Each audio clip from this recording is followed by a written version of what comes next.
다이어트를 위한 꿀팁. 동결건조 채소와 곡물, 단백질, 그리고 효소와 비타민, 미네랄로 만든 다이어트 전용 그린 스무디로 하루 한두 끼만 바꿔 드세요. 비타샵 그린 스무디 다이어트 1522-6648 1522-6648 혹은 비타샵을 검색해주세요. 야, 이 부장! 네가 부장이면 땅이야? 뭐? 저 인간 저건 쟤 오늘도 술술 풀리고 안 먹고 회수 갔냐? 내일도 신체 상태로 출근하겠구만. 아유. 고려 생활건강 술술 풀리고 음주전 한 포가 당신을 지켜드립니다. 특허받은 천연 유래 성분 숙취 해소제 술술 풀리고를 은하계 최저가로 딴지마켓에서 만나보세요. 한글도 남보다 빨리 깨치고 참 똑똑했는데 갈수록 실력이 뒤처지는 것 같아 걱정이에요. 혹시 초등학교 교과서 본 적 있어요? 어려운 어휘가 너무 많아요. 학교에서는 어휘 개념을 하나하나 설명해 줄 시간이 정말 부족하잖아요. 그럼 어떡하죠? 내 아이의 어휘만큼은 내가 책임져야죠. 어휘 공부의 정성. 초등어휘 3천, 초등어휘 5천. 검색창에 초등어휘 3천을 쳐보세요. 자려고 누웠는데 저스툰 지루한 지하철에 저스툰 자려고 누웠는데 지루한 지하철에 클래스가 타는 재미 저스툰 클래스가 타는 재미 저스툰 웹툰 웹소설은 저스툰 클래스가 타는 재미 저스툰.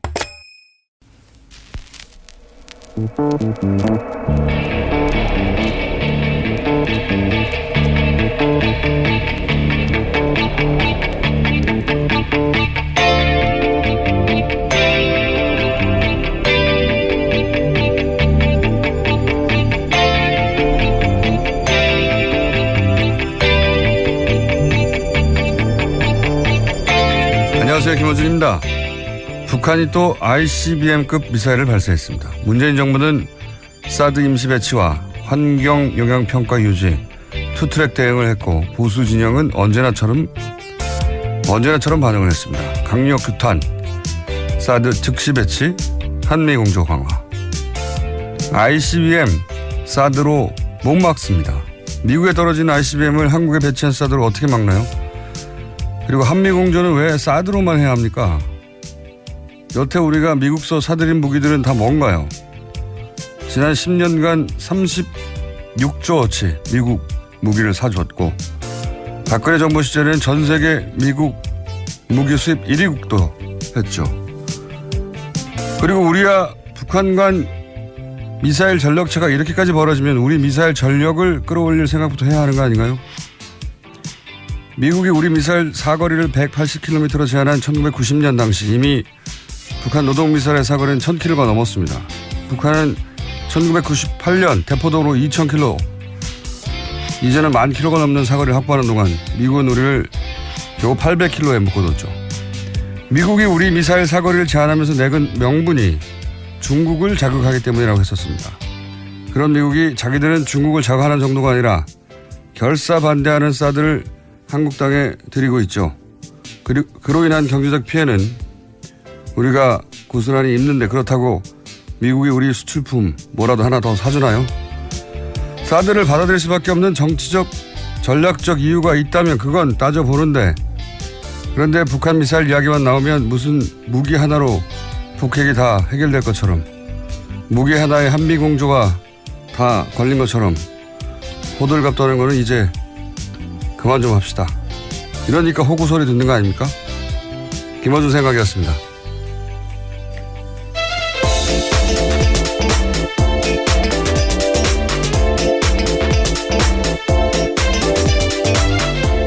시사인의 김은지입니다. 자, 또다시 월요일이 돌아왔어요. 네네. 월요일이 되면 기운이 나십니까? 아니면 또 월요일이구나 생각이 드십니까? 뭐 대부분이 월요병을 겪지 않겠습니까? 네. 그래요? 네, 굉장히 힘이 없으신데요. 힘이 있어요. 자, 또 북한 미사일 지금 7번째인가요? 8번째인가요? 예. 미사일 이렇게 많이 쏜다는 얘기는 미국이 정권도 바뀌었고, 예. 어떻게 나오는지 보겠고 우리 힘을 보여주겠다는 거겠죠. 북한 입장에서는.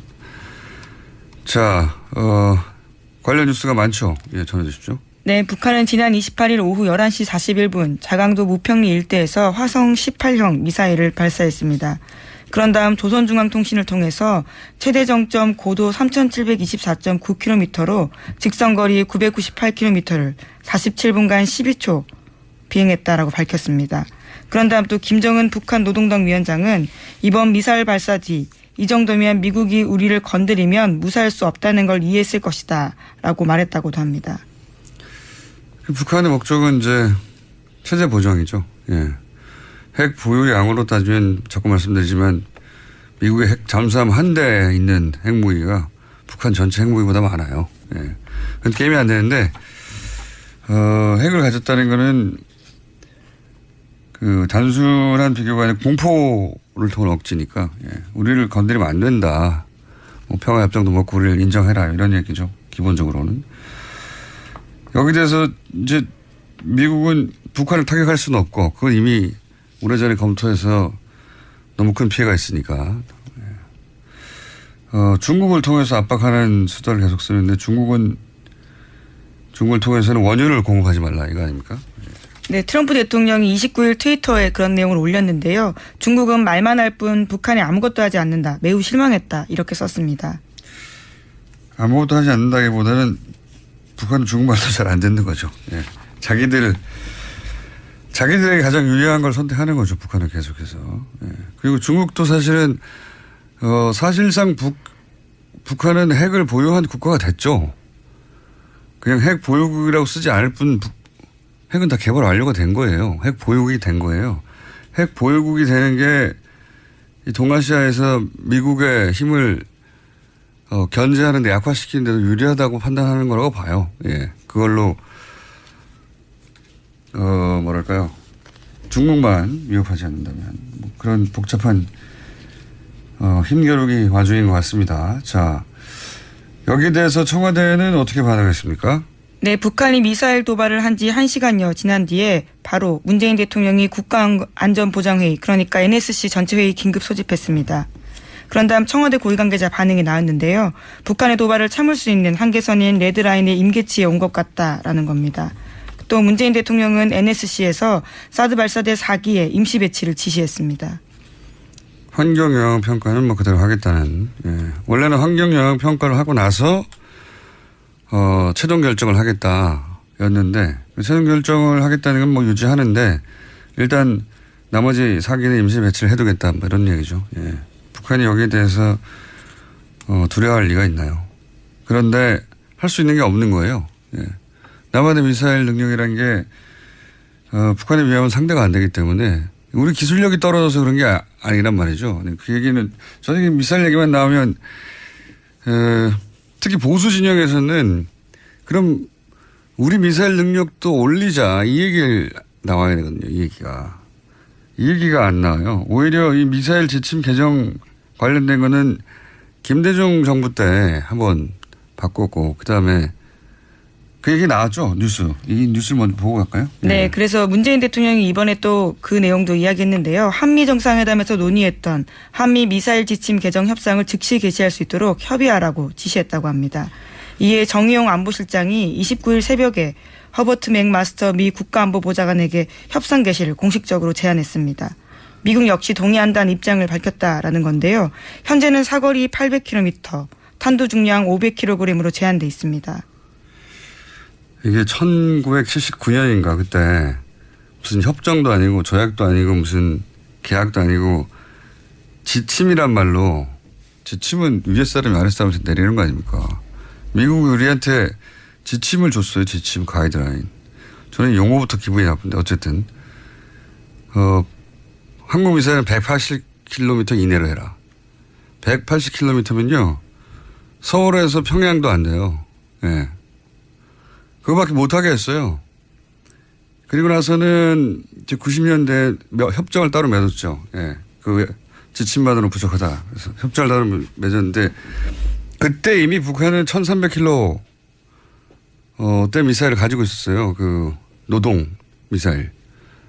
180km 대 1300km. 예. 그리고 90년대 이미 2,500여 600 정도 대포동 한참 이름을 날렸죠. 대포동의 이름 때문에. 그 한미 미사일의 그 기술 격차, 전력 격차는 이미 오래된 겁니다. 예, 굉장히 오래된 것이고 우리는 그동안 기술력이 없어서가 아니라 못하게 하니까 못한 거예요. 이 제한 때문이었죠. 네. 지금과 같은. 미국이 못하게 하니까 그러면서 풀어줄 때는 재밌는 게 김대중 정부 때나 또는 노무현 정부 때도 전시작전 통제권 환수 합의하면서 우리가 이제 해야 되니까 미사일 사거리 늘려야 된다. 이 얘기는 기본적으로는 보수가 해야 될 이야기인데 진보 정권에서 나왔어요. 항상. 근데 김대중 정부 때 300km로 늘렸거든요.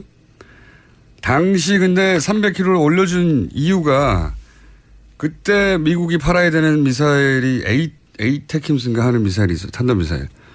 걔가 사거리가 300km였어요. 그래서 그거 팔려고 사거리를 반격을 준다는 얘기가 그때도 있었습니다. 그러니까 이 미사일 사거리가 떨어지고 그 능력치가 떨어지니까 항상 미국에 의존할 수밖에 없죠. 미국 무기를 항상 사줘야 되고. 아, 참네. 이번에 이제 어쨌든 저렇게 북한이 미사일 능력을 갖추고 계속 앞서가니까, 예. 우리 미사일 사거리 혹은 뭐 중량을 네, 탄도 중량. 예. 중량을 늘리려면 미국하고 얘기를 해야 돼요. 예, 미국하고. 자, 저는 이게 기분이 나쁩니다, 항상. 이런 얘기를 해야 된다고 봅니다, 현실적으로는. 사드하고 북핵하고 상관이 없다니까요. 자꾸 보수 진영에서는 사드를 들여오면 북한 미사일을 막을 수 있는 것처럼 다 혹은 뭐 ICBM도 해결될 것처럼 할 얘기가 없어 그렇거든요. 달리. 그리고 사드가 들어와야지 한미공조가 강화된다니. 다른 무기 뭡니까? 전 세계에서 제일 많이 수집하는데. 수많은 무기가 있는데 무슨 사드 하나 가지고 한미공조를 얘기해요. 이건 미국이 원하는 얘기죠. 네. 자, 답답합니다. 맨날 북핵 얘기 나오고 미사일 얘기 나오면 사드 배치하라. 사드 배치하지 말아라. 환경영향 평가 하지 말아라. 빨리 배치하라. 북한 미사일이 2대입니까? 4대예요. 1000대가 넘는데 그럼 어떻게 해요? 사드 몇 대로 미사일을 잡기도 힘들지만 잡았다고 칩시다. 나머지 1000대는 어떡하냐고요. 그럼 사드를 1000개를 배치하나요? 1개 배치해도 지금 중국하고 러시아하고 이렇게 난리인데 사드로 북핵을 해결할 수도 없고 미사일을 해결할 수도 없는데 자꾸 사드 얘기만 합니까 맨날. 답답하네요. 자, 이 얘기는 전문가하고 저희가 아무래도 이번 주 몇 번 다뤄야 될 것 같고 다음 뉴스 넘어가죠. 네, 지난주 금요일 박근혜 전 대통령 재판이 있었습니다. 그런데 박근혜 전 대통령이 재판을 마치자마자 병원을 찾았습니다. 몇 주 전 발가락을 문지방에 찧었다가 생긴 염증 때문에 발등까지 불어올랐다라는 이유 때문인데요. 박 전 대통령은 4번째 발가락에 MRI 촬영을 하고 3시간 동안 정밀검사 마치고 구치소로 돌아갔습니다. 구치소 관계자는 신경이나 뼈에 문제가 있는지 정밀검사를 하러 외부 진료를 허가했다면서 더위도 심해져서 염증이 붓고 평소에 잠도 잘 못 잘 정도다라고 설명했습니다. 이 소위 구치소 관계자의 말들은 매체에 따라 바뀌어요. 예, 이게 TV조선처럼 보수 매체는 항상 건강이 이상하다거나 이런 얘기가 나오고, 예. 또 좀 있으면은 건강 이상설이 있으면 무슨 소리냐, 건강에 아무 이상 없다면 구치소 관계자 얘기가 나오고, 구치소 관계자들끼리 서로 얘기가 항상 달라요. 정반대 이야기. 구치소가 제가 보기에는 잠실 체육관 정도로 넓거나 서로 아주 사이가 나쁘거나 구치소 관계자가 한 사람을 수백 명을 보거나, 예. 아니면 만들어낼 말이거나요. 예. 건강 이상설은 항상. 근데 이제 MRI 촬영 결과가 곧 나올 테니까요. 어떤지는 공개하진 않겠죠. 예. 근데 4번째 발가락이 이렇게 찧었다고 염증이 소염제 먹으면 되는 거 아닙니까? 염증이 생겼다고 MRI 찍는 경우도 있는지 저는 의사가 아니어서 모르겠으니까. 방송을 듣는 의료계에 계시는 분들이 있다면 좀 알려주십시오. 자, 문자로, 카톡으로. 다음 뉴스는요? 네, 또 지난주 금요일 이재용 삼성전자 부회장 재판도 있었습니다. 문재인 대통령의 재계총수 간담회를 둘러싸고 이재용 부회장 쪽과 특검이 재판 중에 설전을 벌였는데요. 이 부회장 쪽은 특검 논리대로라면 문재인 대통령의 총수 간담회도 다 부정 청탁을 받고 있는 거다라고 말했습니다. 그러자 특검 쪽에서는 이번 간담회는 국민에게 공개적으로 알리고 진행된 반면에 박근혜 전 대통령의 독대는 안가에서 비밀리에 이뤄졌다라면서 차이점을 지적했습니다. 논란이 커지자 이재용 부회장 쪽 변호인단은요, 즉흥적으로 한 실언이었다라면서 사과했습니다. 이재용 부회장 변호인단 측의 나름의 대담한 논리죠. 대담한 논리. 굉장히. 저는 이건 삼성 측에서 변호인 측에 연락을 했을 거라고 봅니다. 네, 그렇다라고 알려져 있습니다. 미쳤냐고. 미전실이 난리가 났다라는 네, 후문이 있습니다. 지금 아니 대통령이 취임 초기에 재계 인사들하고 공개적으로 간담회하는데 그거하고 지금 최순실 국정농단을 갖다 붙인 거잖아요. 대담한 논리긴 한데 변호인단은 몰랐던 거예요. 자기 논리에 빠져서. 이 이야기를 들은 삼성 측에서 연락이 갔겠죠. 예. 미친 거 아니냐고. 그래서 결국 사과까지 하게 된 거죠. 네, 난리가 났겠죠. 변호인단은 이거 말고도 굉장히 요즘 표현으로 신박한 논리를 많이 펼쳤어요. 그때. 또 있지 않습니까? 관련 뉴스가? 네, 같은 재판에서요. 변호인단이 최순실 씨의 딸 정유라 씨에 대한 승마 지원이 박근혜 전 대통령의 요구가 아니라 최순실 씨의 강압에 따른 결정이었다라는 주장을 했습니다. 그러니까 박근혜 전 대통령의 요청으로 지원한 게 아니기 때문에 뇌물공여 혐의가 성립하지 않는다라는 논리입니다. 굉장히 희한한 종류의 제가 보기에는 자백이에요. 왜냐하면 최순실 씨는 본인 주장에 의하면 그리고 사실 신상정보상으로도 공개적인 임대업자 본인도 그렇게 얘기하고 아주머니잖아요. 삼성이라는 세계적 기업이 최순실 씨가 모략을 하면 공경에 빠뜨릴 수 있다고 판단한 이유가 있다고 실토한 거죠. 예. 보통 그냥 조그만 빌딩 임대업자가 삼성 보고 뭐라고 한다고 삼성이 어이구 그러면서 몇백억 줍니까? 네, 강압을 느끼기에 쉽지 않은 대상이죠. 쉽지 않은 게 아니라 네 박살을 내죠. 근데 최순실에게는 박근혜라는 백이 있다는 걸 삼성이 알고 있었다는 자백이기도 한 거고 최순실이 무서워서가 아니라 박근혜 백 때문에 정유라를 지원했다는 걸 굉장히 희한한 방식으로 자백한 거예요. 네. 박근혜 대통령과의 거래가 있어서 그 결과로 이 돈이 왔다 갔다 했다면 뇌물죄가 되니까 최순실 씨의 강요에 의해서 했다는 거 아닙니까? 최순실 씨의 강요. 갑자기 나온 논리죠. 네. 네. 네. 굉장히 재밌습니다. 네. 이재용 부회장의 변호인단이 워낙 불리한 상황이다 보니 논리를 만들어내는 것도 참 재밌네요. 최순실 씨의 강요가 왜 무서운지를 그럼 말해야 되죠. 네. 재밌는 논리였습니다. 자, 다음 뉴스는요? 네, 김기춘 전 대통령 비서실장은 선고 바로 다음 날인 지난 28일에 법원에 항소장 제출했습니다. 블랙리스트 지시 혐의를 인정할 수 없다라는 주장을 펼치고 있는데요.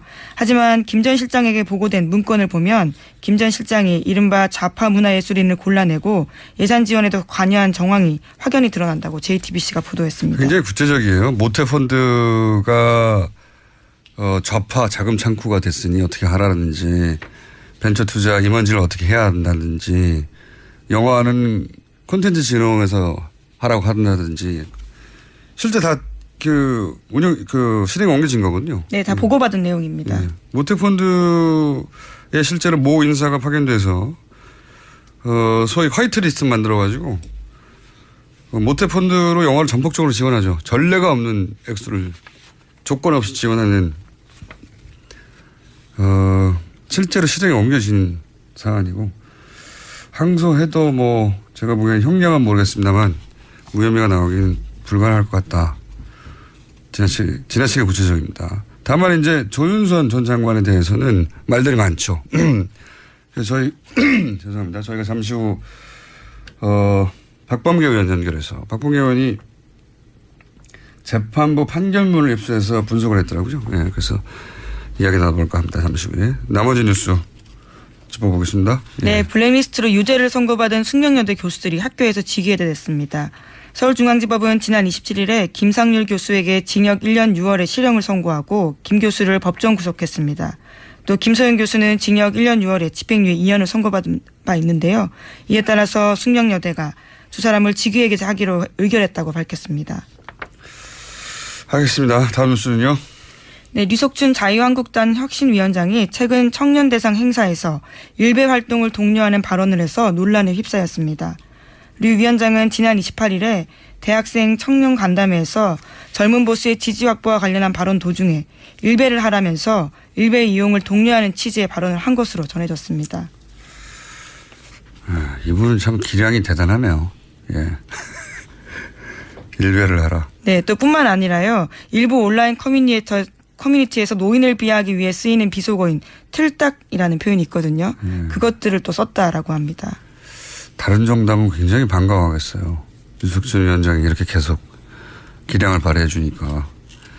그러니까 유석준 위원장에 대해서 이제 홍준표 대표도 그우가 아니라고 하고 본인도 부인하는데 일베가 그우가 아니면 뭐가 그우입니까 사실. 일베의 모델은 제트케라고 아시는지 모르겠는데 예, 일본의 제일 특권을 용납하지 않는 시민이든가 뭐 이런 말도 안 되는 모임이 있어요. 그러니까 제일교포. 네, 혐한 단체죠. 예, 제일교포라고 하는 적을 하나 설정하고 실제로는 극우 활동을 하는 거죠. 제트케의 뭡니까 캐치프레이즈 혹은 뭐 이념. 이념이라기보다는 주장하는 내용이 이런 거예요. 애국, 예. 반여성, 반진보 똑같아요. 일베하고. 예. 실제 일본의 이 전문가들하고 얘기해 보면 일본 자민당이 실제로는 제트케를 충분히 문제 삼고 제압할 수 있음에도 불구하고 용납하고 있다. 그런 정서가 있다. 그런 정황도 있고 라고 하거든요. 일베가 제트케를 모델로 한 거다. 라고 저는 봅니다. 똑같아요. 거의 완전히 실제. 그리고 일베 하는 분들이 박근혜 정권 초기에 국정원에 가서 강연 듣고 뭐 이런 네, 행사도 그렇죠. 있었죠. 속칭 시계도 얻어왔었고요. 예. 말이 안 되는 거죠. 예, 국가정보기관이 대놓고 이런 제트케를 모델로 하는 매우 의심스러운 커뮤니티를 불러서 관계를 맺고 어쨌든 그런 일베를 하라고 그러면서 일베에서 사용되는 용어들도 사용하는 거 아닙니까? 자주 본다는 얘기죠. 예. 네, 굉장히 노인층을 비하하는 말이기 때문에 쉽게 쓸 수 없는 말인데요. 정치인으로서는 참 정치인은 그렇네요. 아니지만 예. 본인이 학자인데 예. 근데 혁신위원장이기 때문에요. 가지는 자리의 무게감이 분명히 있습니다. 하도 유저라고 봐야죠. 이런 용어를 다 안다는 건 본인 스스로 대단합니다. 이분의 활약상이 일베를 하라고. 예. 보통 정치인들은 일베까지 하라고 말을 못한단 말이죠. 그렇죠. 웬만한 예. 극우 정치인도요. 일베를 하라. 훌륭한 분입니다. 자, 시간이 거의 다 됐기 때문에 제목 한두 개 정도 네. 정리해 주세요. 예. 대한민국 어버이연합 사무실 이전하는 활동하고 있다고 합니다. 어제 경향신문 기자들이 가서 만났는데요. 이사 준비가 한창이었습니다. 그 자리에서 만난 추선희 사무총장이 정부 지원이 끊긴 뒤 돈이 없으니까 활동 접자는 얘기 나왔지만 끝까지 하기로 했다라는 겁니다. 참 재밌는 게 원래 지난 보수 정권 때는 이 어버이연합에 대해서 정부 지원 받는 거 아니냐 라고 공세를 취하면 항상 하는 말이 무슨 소리냐 우리는 정부 지원 안 받는다. 우리는 돈 객출해가지고 하는 그렇죠. 거라면서 막 예, 통장 통장 뿌리고 그런 보도하는 언론사 앞에 가서 막 항의하고 막 난리가 났었거든요. 우린 돈 한 푼도 안 받는다고. 지금 이제 정부 지원이 끊긴 뒤 돈이 없으니까 활동을 접자 이런 얘기를 스스로 하고 있습니다.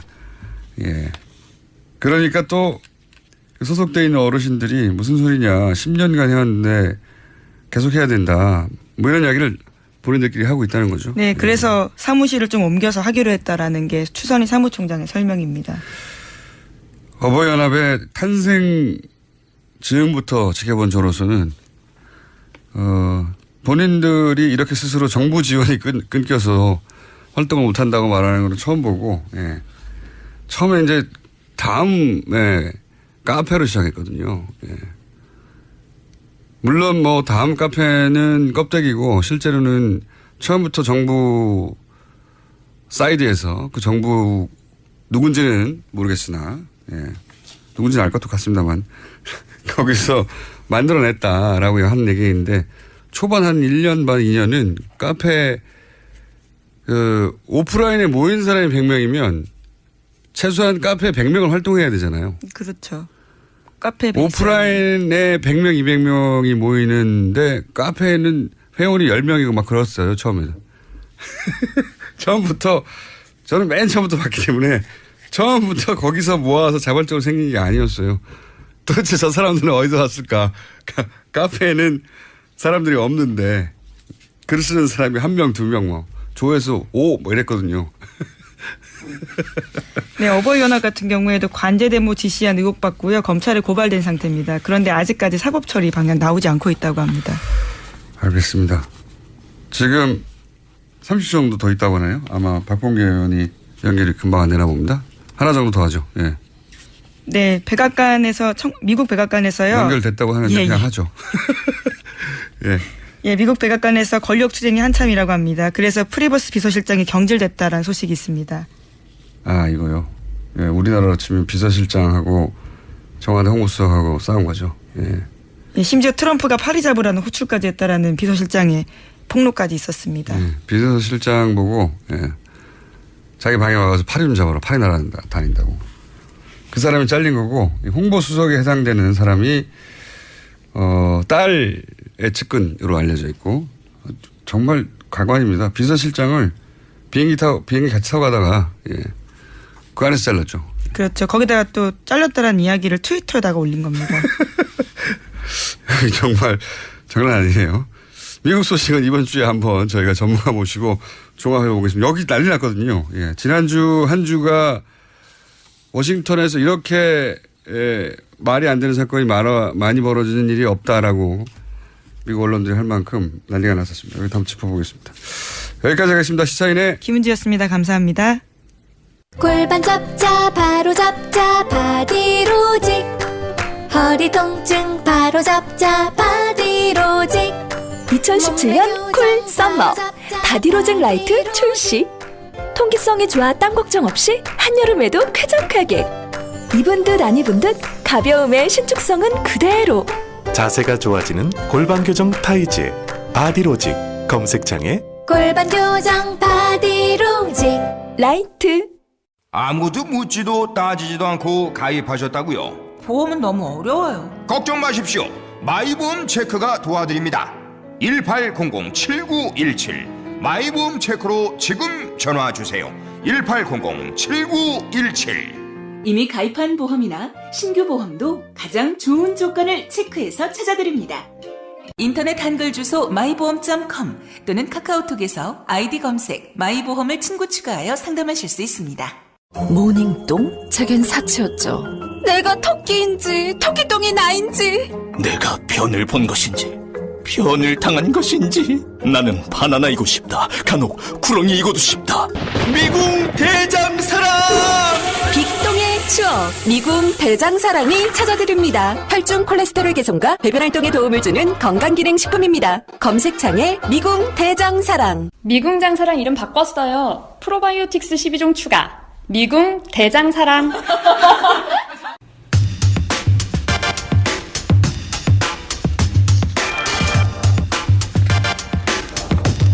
블랙리스트 1심 판결에 대해서 논란이 많습니다. 네, 더불어민주당 법범계 최고위원 연결해서 이 판결문 좀 자세히 분석해 보겠습니다. 안녕하십니까? 네, 반갑습니다. 네, 판사 출신이시니까 더더욱 관심이 많으셨을 것 같은데 이 판결문이 이상하다고 말씀하셨는데 이게 어떻게 이상합니까? 전문가로 볼 때? 네, 판결문을 좀 입수를 해서 정독을 좀 해보니까요. 예. 일단 그 이번 판결의 그 기초가 되는 헌법적 원리에 대해서 재판부가 좀 외면한 측면이 있고, 예를 들어서 뭐 헌법에는 우리나라를 문화국가 원리로 표방하고 있습니다. 또 평등권의 문제라든지 법치주의, 또 민주적 기본질서 이런 일반적으로 헌법 교과서에 나오는 법리들을 다소 왜곡하거나 좀 외면한 측면이 있고, 또 하나는 박근혜 전 대통령에 대한 판단과 김기춘 등 다른 유죄가 선고를 한 다른 피고인들에 대한 판단이 좀 모순되는 측면이 있는 거 아닌가라는 그런 생각을 하게 됐습니다. 좀 구체적으로 말씀해 주시죠. 예를 들어서 판결문 내용이 이런 게 있는데 네. 지금 말씀하신 이 판결문 내용은 이러이러한 부분을 어기고 있다라든가 좀 구체적으로 말씀해 주시면요. 네, 박근혜 전 대통령을 피고인으로 이제 재판한 재판부는 아닙니다. 이 재판부. 네, 그렇죠. 이제 물론 공소장에는 이제 공범 관계가 있다고 이제 명시돼 있지만 굳이 판단을 했습니다. 이 재판부에서. 네. 그래서 면죄부를 준 판결을 했는데요. 제가 정말 뜨악한 측면은 박근혜 대통령이 보수의 지지를 받아서 대통령이 된 네. 그런 취지를 이제 설명하면서 네.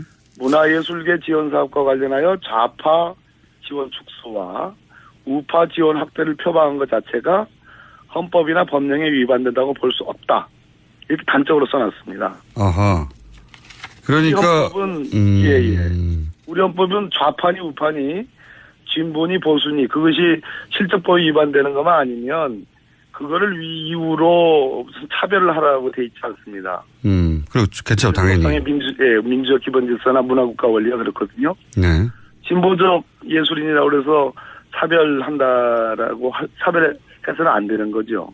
그러니까 지금 판결문의 기본 논조가 제가 잘 이해했는지 봐주십시오. 예. 기본 논조가 원래 헌법은 좌든 우든 기본적으로 진보든 보수든. 네, 진보든 보수든 그 불법이 아닌 한 정책적으로 차별해서는 안 되는 것이 헌법적 정신인데 그렇습니다. 이 판결문은 보수의 지지를 받아 탄생한 대통령이 보수를 더 많이 지원하고 진보 진영 쪽을 배제하는 것이 문제가 아니라고 판단한 거라는 거죠. 그렇습니다. 명시적으로 헌법이나 법령에 위반된다고 볼 수 없다 이렇게 해놨습니다. 그래놓고 정작 그래놓고 정작 김기춘 등의 유죄가 선고된 그 사람들에 대해서는 또 이렇게 했습니다. 예를 들어서 여러 부분인데 그중에 예술이 책임 심의위원 선정 부분이나 또 문예기금 지원 부분, 또 영화제, 영화관에 대한 지원 부분 이렇게 이런 부분들이 있거든요. 이런 부분에 대해서는 단지 좌파 또는 정부를 반대한다는 이유로 특정인을 사업에서 지시하는 것은 이제 위법하다 이런 취지로 또 해놨습니다.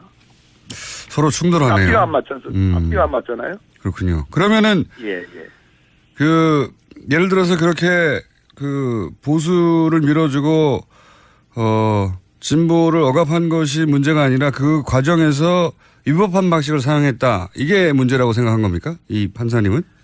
그러니까 지금 이제 크게 이 문화예술계 지원 배제 부분은 네 대목이 있는데요. 네. 하나는 이제 아까 제가 말씀드린 세 부분 예술위의 책임 심의위원 선정에서 차별을 합니다.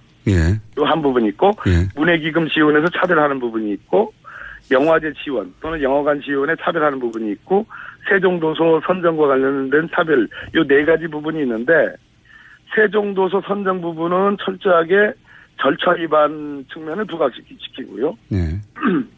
나머지 세 부분은 아까 박근혜 전 대통령에 대한 판단과 다르게 좌파라는 이유로 또는 정부를 반대한다는 이유로 차별했기 때문에 위법하다.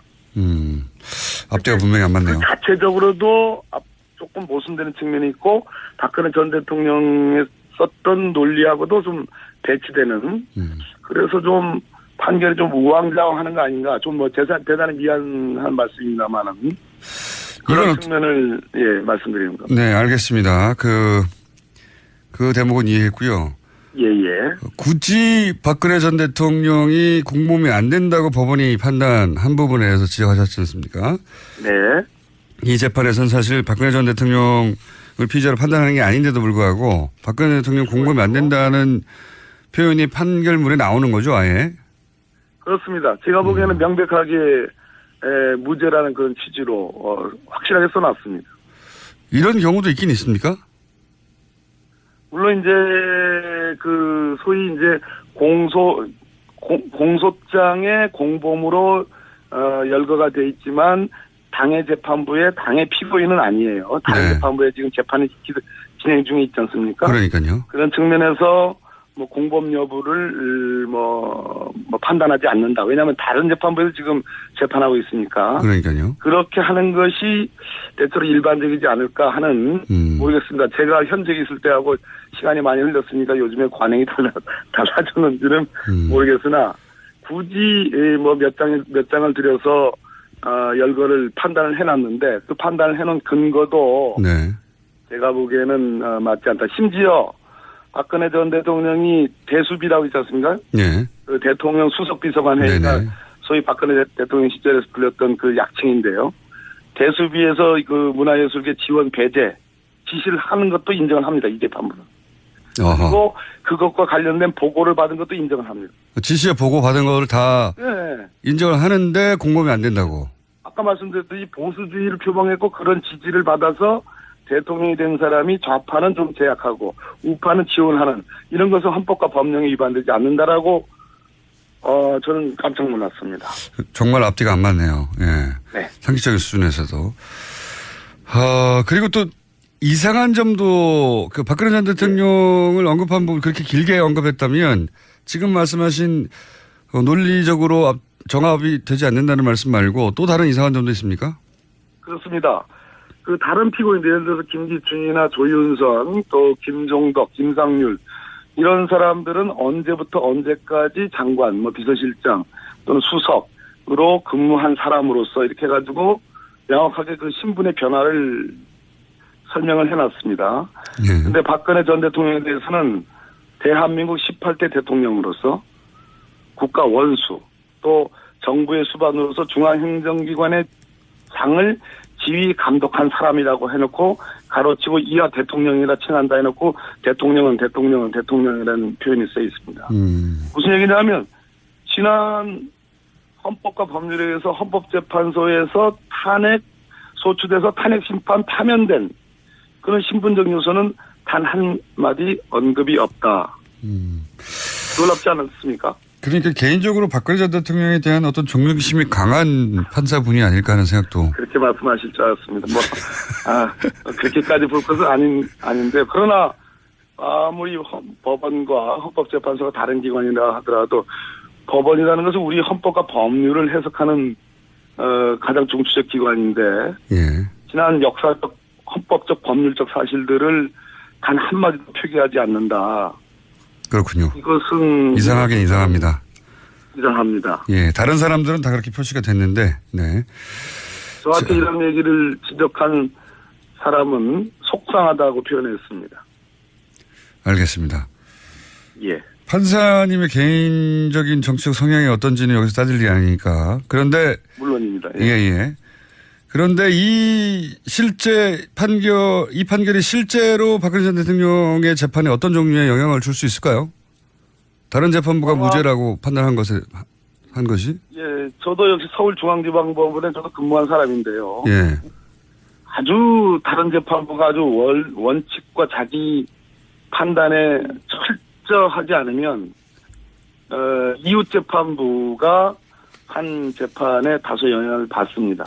아, 그렇군요. 예, 그런 측면에서 우려할 대목이라 보고요. 서울중앙지법 이 판결이 나오자마자 또 법원은 부랴부랴 공보관을 통해서 또 해명도 하고 이거는 확실한 무죄, 면죄부를 준 판결이 아니다라고 또 뭐 이렇게 얼버무리는. 그것도 굉장히 이례적인 거 아닙니까? 굉장히 이례적입니다. 그러니까 재판부가 다른 본인이 재판하고 있지 않는 사람에 대해서 판결문을 그렇게 길게 쓴 것도 이례적이고 그리고 나서 그렇습니다. 이제 언론을 통해서 그러면 박근혜 대통령이 블랙리스트 사건에 대해서 무죄란 말이냐라고 이제 굉장히 큰 논란이 되자 법원에서 재판부가 낸 판결문에 대해서 그건 아니라고 또 말하는 것도 대단히 이례적인 거 아닙니까? 맞습니다. 이상한 사건이 벌어지긴 했습니다. 굉장히. 그런 사례가 있었나요? 1심 판결이 났는데 그 판결문에 있는 내용을 가지고 법원이 그 판결문의 내용이 확정된 건 아니라고. 그런 적 있습니까? 공보관, 서울중앙지방법원에는 공보관이 있는데요. 예. 공보관들은 그 당의 재판부의 그 판결문에 대해서 좀 보충적으로 그치, 해설해 주는 경우는 있지만 해설해 주거나 도와주는 측면에서 공보를 하지 서로 앞뒤가 안 맞는 전 제가 보기에는 그렇습니다. 대체로 지금 이런 비판은 있습니다. 서울중앙지법 형사재판부의 부장판사들이 양승태 대법원장 체제에서 다소 보수화된 거 아니냐라는 그런 어떤 민변을 포함해서 법조계의 그러한 어떤 비판적 시각은 쭉 있어 왔습니다만은 제가 보기에는 이 판결문은 여러 군데에서 납득이 되지 않는 측면이 있다. 논리적으로라도 일관돼야 되는데 논리적으로도 충돌하고 있다 이런 말씀을 하시는 거고. 맞습니다. 그 지적도. 예. 또 한 가지 제가 이상하다고 생각한 부분은 김종덕 전 장관에 대해서는 부당한 지시를 했음에도 네. 부당한 줄 알면서도 따랐기 때문에 이제 유죄를 선고한 거 아닙니까? 요약하자면? 그렇습니다. 예. 예. 그러면 장관한테 지시할 사람은 대통령인데요. 네. 그러면 대통령이 부당한 위법한 지시를 했으니까 이 논리대로라면 대통령도 당연히 책임이 있어야 되는 것 같은데 그 논리 안에서는 네. 그렇지 않습니까? 바로 맞습니다. 그러니까 잘했다고 해주십시오. 네, 역시 그러다 보니까 김기춘 비서실장을 수개로 본 겁니다. 좀 표현해. 그렇군요. 네, 두목으로 본 겁니다. 박근혜 전 대통령을 빼버리고. 아까 제가 말씀드렸듯이 그럼에도 불구하고 이 판결문 자체 안에도 예. 박근혜 전 대통령이 청와대 그 수석비서관에 의해서 이 문화예술계 배제 지원에 관한 지시를 한 것도 인정하고 그와 관련된 관계자들의 보고를 받은 것도 인정을 합니다. 근데 거기에 면죄부를 주려 하니까 아까 그 참 헌법상의 이상한 논리 자기는 보수주의를 표방하는 그런 지지를 받는 대통령이니까 보수를 더 지원하고 진보를 좀 차별하는 제약하는 그런 거는 헌법과 법령이 위반되지 않는다라는 정말로 그것은 헌법학도들에게 큰 상처를 줄 만한 그런 설치가 저는 가능했다고 보이죠. 알겠습니다. 자, 조윤선 장관 얘기를 5분 남았는데 해보자면요. 조윤선 장관의 경우에 뭐라 그럽니까? 너무 이상한 것이 본인 전임 수석, 본인 전임 장관, 그 당시 자기 부하 직원인 비서관, 그리고 부하 직원인 차관 다 유죄예요. 예, 맞습니다. 어떻게 본인만 쏙 빠져나왔는지 너무 이상하거든요. 그 자체로도. 네. 이 조윤선 장관의 무죄에 대해서는 어떻게 판단하십니까? 일단은 제가 보기에는 심리가 충분하지 않은 느낌이 듭니다. 그러니까 대체로 다른 유죄 피고인들에 대해서는 철저하게 심리를 했지만 일단 제가 한 가지 더 말씀 좀 드릴 게 있는데요. 김기춘 전 비서실장에 대한 징역 3년에 대해서도 비판이 많지 않습니까? 네네. 근데 그 부분의 양형 이유, 즉 형량을 그렇게 적게 준 이유를 판결문에 써놨는데요. 예. 그러니까 보수주의를 표방한 대통령을 보좌하는 정무직 공무원들로 문화예술계가 지나치게 좌편향되어 있다는 인식에 따라 이를 단기간에 바로잡겠다는 의혹이 지나쳐 범행에 이른 것으로 보인다. 의혹이 지나치지만 않았으면 괜찮다는 얘기네요. 예. 그러니까 이는 특정 개인 등의 사익 추구를 목적으로 국가 권력을 남용하는 다른 국정농단 범행과는 성격이 분명히 다른 것이어서 이를 양형에 참작할 필요가 있다. 아하, 그렇군요. 바로 이 대목에서 이 재판부의 성격이 드러나는 건데요. 즉 민주적 기본 질서를 침해하는 이 블랙리스트 사건에 대해서 다른 최순실의 사익 추구와 비교했을 때 현재 이거는 참작할 만하다 이런 취지거든요. 네. 바로 이런 인식의 토대가 저는 조윤선 정무수석의 무죄에 저는 바탕이 됐다고 보여집니다. 무슨 얘기냐면 정무수석실은 조윤선 수석 이전 박준호 수석이든 조윤선 수석이든 이 민간단체 보조금 TF를 만들었고 그 뒤에 지원 배제를 하는 대상자 명단을 관리하고 그것이 실제로 지원이 되는지 안 되는지를 계속 점검을 해왔습니다. 네. 그런데 유독 조윤선 수석에 관해서는 관계자들의 진술이 특검에서 진술과 법정에서 진술이 좀 바뀌긴 바뀝니다. 네네. 예, 바뀌긴 바뀌었으나 특검에서의 진술은 철저하게 배제하고 무시하고 예.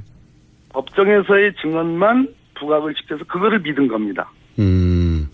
그러니까 왜냐하면 조윤선 장관에게 불리한 증언들은 배척했다는 얘기네요. 이제 눈을 감고 배척했습니다.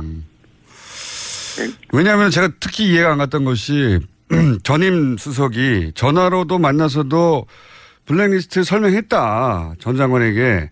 전임 수석이 설명했다고 하는데 인수인계가 안 됐다고 말하는 게 그 법원에서 전 이해가 안 갔거든요. 바로 그겁니다. 신동철 비서관의 진술, 또 김상률 교문수석의 진술이나 증언 등등만 가지고도 제가 보기에는 이 재판부도 판결 후에는 그러한 사정을 알았을 것 같다라는 걸 인정하고 있습니다. 그런데 직접적으로 그거를 승인하거나 지시하지 않았다. 이렇게 판단한 건데요. 제가 보기에는 지금 문제가 되는 미필적 고의라는 것이 이제 전 국민이 다 아는 법률 용어가 된 거 아니겠습니까? 네네.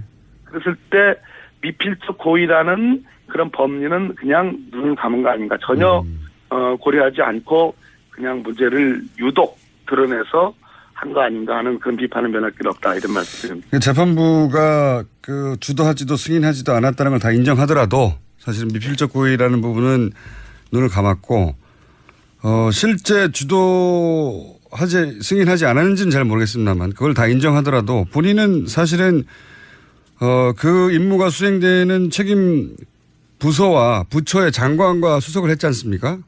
그렇습니다. 그리고 그 기간 중에도 계속 그런 일이 일어났고요. 네네. 그리고 블랙리스트가 있다는 것을 알았다는 것까지는 재판부가 확인했지 않습니까? 확인했습니다. 확인했습니다. 네. 그러면은 불법이 일어나는 거를 묵인 방조한 것도 있지 않습니까?